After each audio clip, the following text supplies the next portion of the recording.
इस वक्त हम जंतर मंतर पे हैं और यहाँ एक प्रोटेस्ट चल रहा है जिसको लीड कर रहे हैं कांग्रेस नेता कपिल सिब्बल। इंसाफ की बात यहाँ पे हो रही है। यहाँ पर हमारे साथ मौजूद है समाज सेवी। सर, आप अपने बारे में थोड़ा परिचय देते हुए चीज़ों को बताएं, किस लिए आप आए हैं? मैं जस्टिस कोलसे पाटिल, फॉर्मर जज हूँ बम्बई हाई कोर्ट का और एक्टिविस्ट हूँ 1990 से।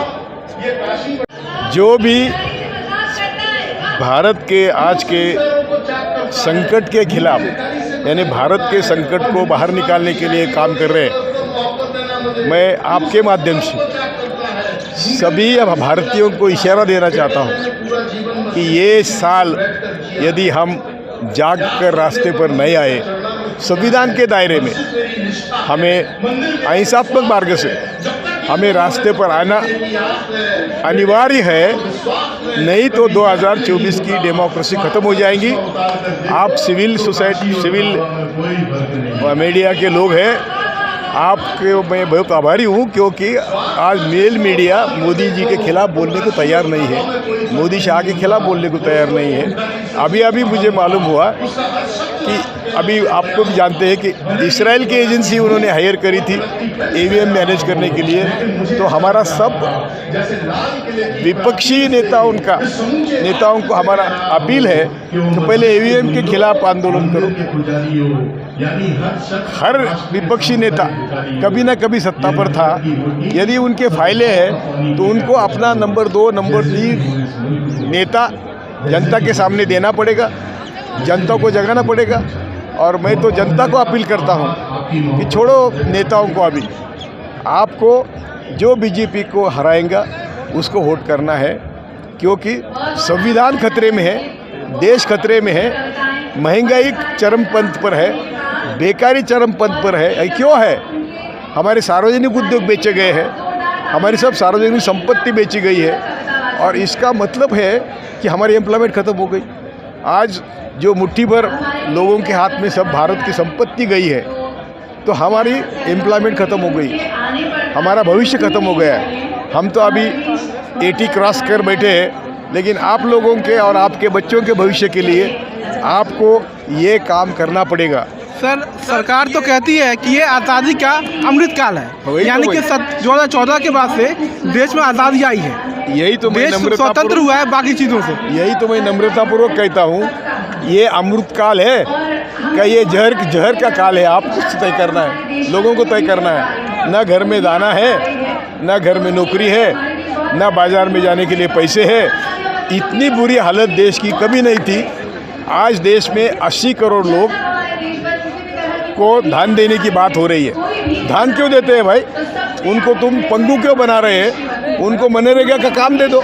मनरेगा का काम से देश का विकास हो सकता है। मनरेगा से काम से वो स्वाभिमान से खा सकता है।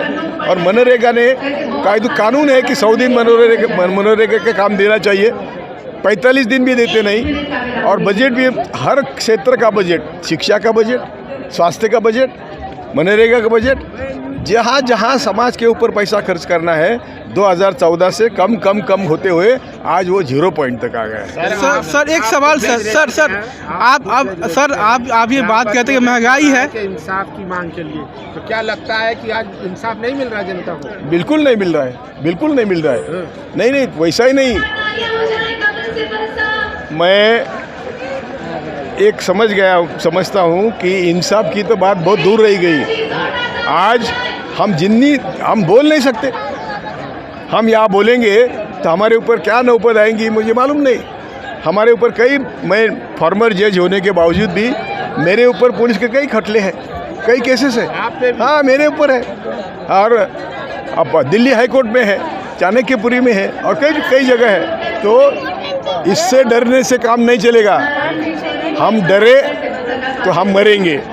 हम रास्ते पर आएंगे, लड़के जीतेंगे, लड़के मरेंगे। तो मैं अपील करता हूं सबको कि घर में बैठेंगे तो भी मरेंगे। आपको क्या लगता है सर, देश के कोर्ट और देश के जज का डरे हुए हैं? क्या जस्टिस नहीं हो पड़ा कोर्ट में? तो अभी खूब चीफ जस्टिस ने कहा कि हमारे जजेस को ट्रोल होता है, ट्रोल होने के कारण वो बेल नहीं देते, इसलिए सुप्रीम कोर्ट का काम बढ़ रहा है। तो जब लोअर कोर्ट के जज, अभी जस्टिस लोहिया की केस आप जानते हैं, तो मैसेज क्या गया?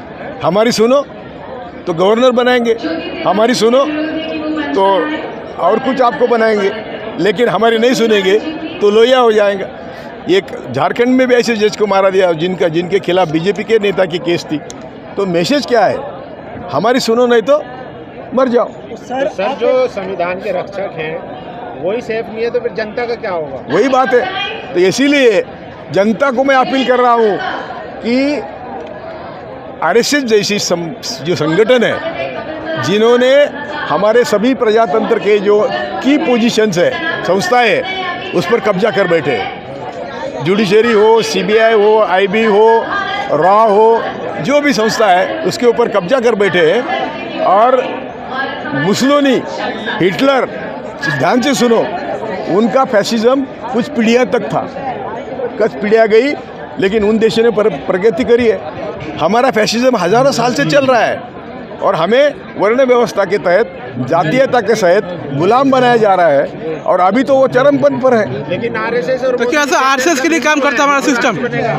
तो वही हमें, हमारा दुश्मन कौन है उसका पहले उसके ऊपर ध्यान देना चाहिए। जिस जहरीली विचारधारा ने आज देश पर कब्जा किया है, उस विचारधारा के खिलाफ सभी जनता जब उठेंगी नहीं और उनको हम समझाएंगे नहीं कि हमारे सभी दुखों की जड़ आरएसएस जैसी जहरीली विचारधारा में है। आरएसएस तो राष्ट्रवादी संगठन है सर, कहते हैं राष्ट्रवादी संगठन है। हाँ, वही तो बोल रहा हूँ। राष्ट्रवाद कब होता है? जब हम सबसे प्यार करते हैं, हिंदू हो, मुसलमान हो, ईसाई हो, जब हम सबसे प्यार करते हैं, यानी हम जब कहते हैं ना वंदे मातरम और भारत माता की जय, हम जो कहते हैं उसका मतलब हमारे भारत के हर नागरिक की जय।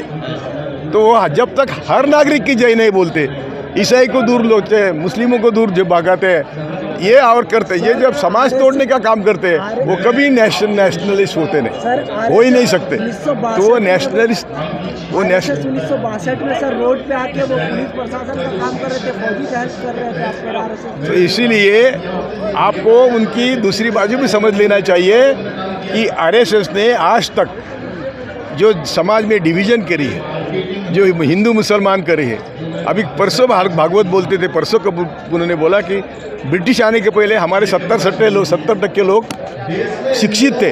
झूठ बोलते थे, क्योंकि हमें ब्राह्मण पुरुष छोड़ के देश में सबको शिक्षा की बंदी थी, पाबंदी थी। मेरे मुगलों के राज में अच्छा था शिक्षा व्यवस्था, तो इसीलिए उन्होंने कबूल किया ना। मुगलों के राज में भारत का ये सुवर्ण काल था।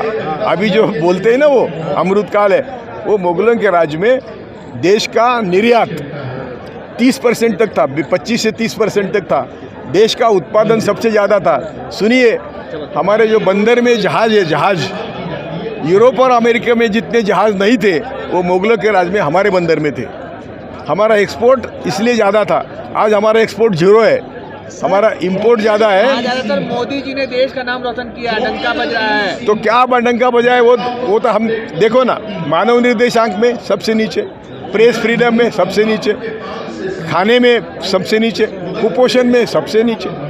तो हम जब मानवतावादी दृष्टिकोण से देश को देखते हैं तो सब देश बर्बाद हुआ है। सर, अगर इतनी समस्या रहती तो भाजपा हर जगह चुनाव जीत कैसे रही? कैसी जीत रही है, यही तो बात बड़ा सवाल अच्छा है कि हम धर्म के नाम पर लोगों को गुमराह कर रहे हैं। धर्म अपने अपने जगह पर, मंदिर में, मस्जिद में, चर्च में होना चाहिए, उसमें हम खिलाफ नहीं है। लेकिन धर्म की राजनीति करने वाला एक भी देश कभी दुनिया में सक्सेसफुल नहीं हुआ है, कभी नहीं, कोई भी देश नहीं। तो धर्म के हमें बाहर आना चाहिए, जाति के हमें बाहर आना चाहिए।